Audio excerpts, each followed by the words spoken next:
Lorsque j'étais toute petite enfant, que je marchais tout juste, j'ai eu la chance de pouvoir vivre dans des espaces sauvages et où la nature était évidemment puissante et ces éclairages, enfin ces lumières étaient également mystérieuses pour moi et m'interpellaient.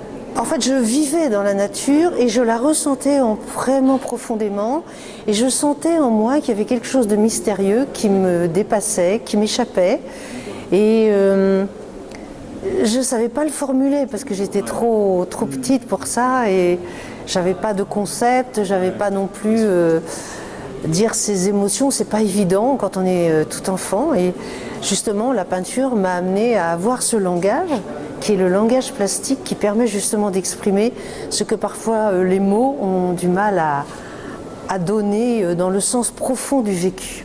C'est une question d'expérience intérieure. Le jeu de la lumière, en fait, est pour moi un enjeu. C'est-à-dire, c'est ce que le thème de cette année, d'ailleurs, porte dans cette magnifique collégiale, qui est le sujet de la sagesse, un chemin vers le bonheur. Ce sujet n'est pas évident à réfléchir, pas plus qu'à peindre d'ailleurs. J'espère qu'on peut le pressentir ou le sentir d'une façon intuitive à travers mon travail, parce que cette sagesse, c'est justement c'est tout l'enjeu de la lumière, c'est-à-dire qu'en fait, malgré ou grâce aux ombres aussi qui font comme un écrin à la lumière et qui parfois l'empêchent, lui barrent la route, eh bien, tous ces jeux permettent aussi de créer cette dialectique et tout ce processus en fait pictural qui pour moi, artiste peintre, est très très important. Et c'est un véritable cheminement pour moi que de pas à pas d'essayer de rentrer à la rencontre de cette lumière avec et malgré les ombres et les ténèbres, parce que parfois c'est très sombre. Mais justement, les lumières sont d'autant plus fulgurantes que les ombres sont profondes. Mon processus pictural a évolué avec le temps, parce qu'au début, je peignais sur le motif, comme disaient les peintres. Et après, petit à petit, j'ai commencé par travailler surtout des paysages, par exemple des vignobles de Bourgogne, quand j'étais en Bourgogne. Il y avait du ciel, bien sûr, mais le ciel ne prenait pas la part aussi importante qu'il prend maintenant dans mes œuvres.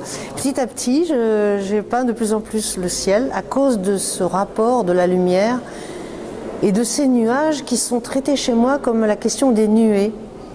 Donc, qui sont justement un médium extrêmement subtil pour pouvoir exprimer à la fois l'ombre et la lumière. Ces surgissements de lumière sont toujours évidemment très éphémères dans le temps. Donc, je me promène dans ces lieux et je suis je marche dans ce mystère de la nature sauvage et de sa beauté. Et soudainement, il y a des lumières qui arrivent, qui apparaissent. Et là, évidemment, quand je suis subjuguée, je prends en photo parce que je ne peux pas mémoriser, je dirais, le visage de ce lieu. Parce que je traite en fait les lieux comme si c'était des portraits. Donc j'ai besoin d'avoir au moins un minimum, je dirais, de dessin dans l'espace. Et pour pouvoir construire en fait mon tableau, et après bien sûr la photo ne peut pas restituer cette lumière. Donc grâce à ce dessin, je dirais, du lieu, j'essaye de m'appuyer dessus pour retrouver cette lumière, voilà, retourner à cette source. Donc ça se fait en atelier.